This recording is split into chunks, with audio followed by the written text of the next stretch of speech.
कहानी नीरू की है। पंजाब की नीरू की शादी दिल्ली के राहुल से होती है। दिल्ली कितना बड़ा शहर है ना, लेकिन आप लोगों का घर तो बहुत छोटा है।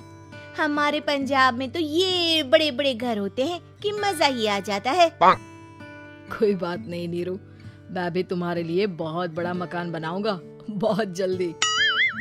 नीरू के पिता जहाँ पंजाब के जाने माने व्यापारी थे, वहीं उसका पति राहुल दिल्ली में एक सिंपल नौकरी करता था। माँ, यहाँ तो घी मक्खन इतना महंगा है कि क्या बताऊं। मैं तो तरस ही जाती हूँ घी खाने के लिए। नीरू की माँ को ये सुनकर बहुत दुख होता है। मेरी बेटी को घी नसीब नहीं हो रहा है और ये बहू यहाँ बैठकर घी में शक्कर डाल रही है। देख वनिता, मैं साफ कह रही हूँ, इस घर में जितना घी आएगा उतना ही मेरी बेटी के घर दिल्ली भी जाएगा। अरे ये क्या बात होती है माँ जी? बेटी का उतना ही करो जो अच्छा लगे। अब क्या मायके से घी और मक्खन तक की सप्लाई करोगी आप? हाँ, मेरी बेटी किसी चीज को तरसे मुझसे बर्दाश्त नहीं होता। अब क्या था, नीरू के मायके में 2 किलो घी आता तो 2 किलो दिल्ली जाता नीरू के पास। एक दिन, माँ बड़ी गर्मी पड़ती है दिल्ली में। इस घर में तो एक ही एसी है और वो भी ड्राइंग रूम में। सारा परिवार एक ही कमरे में सोता है। हाँ बेटा, वो तो हर घर की कहानी है। यहाँ भी एक ही एसी है। अरे बिल इतना आता है कि क्या बोलूं। तभी वहाँ राकेश आ जाता है। माँ, थोड़ी देर में यहाँ कुछ प्लम्बर आएंगे मेरे कमरे में एसी लगाने। जरा ध्यान से लगवा देना ना माँ।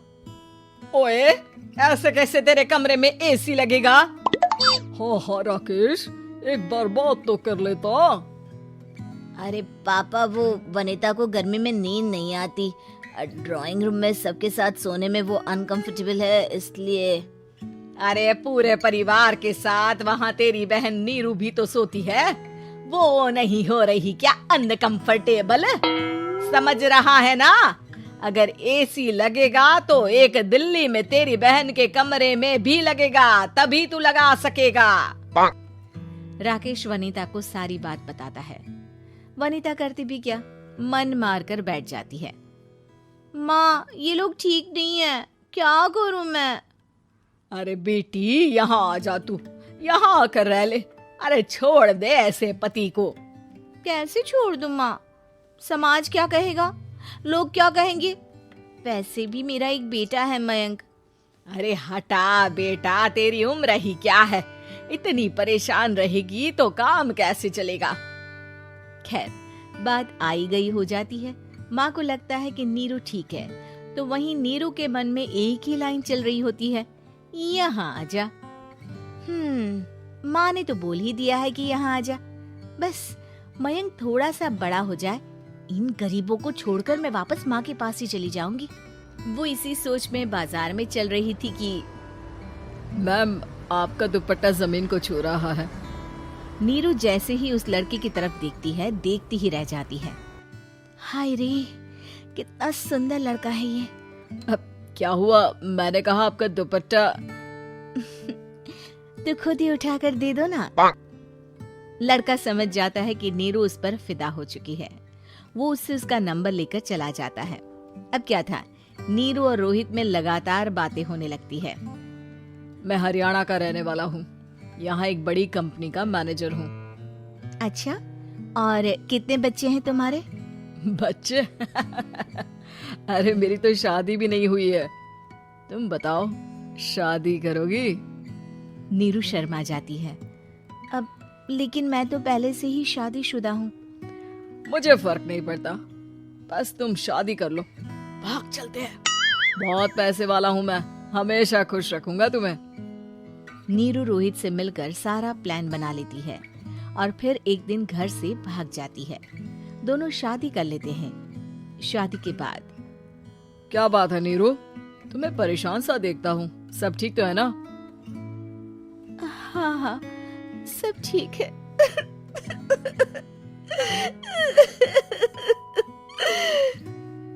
ये कहते कहते ही वो रोने लगती है। अरे क्या हो गया, रो क्यों रही हो? मैंने तुमसे एक बात छुपाई है। और वही बात अब मुझे परेशान कर रही है।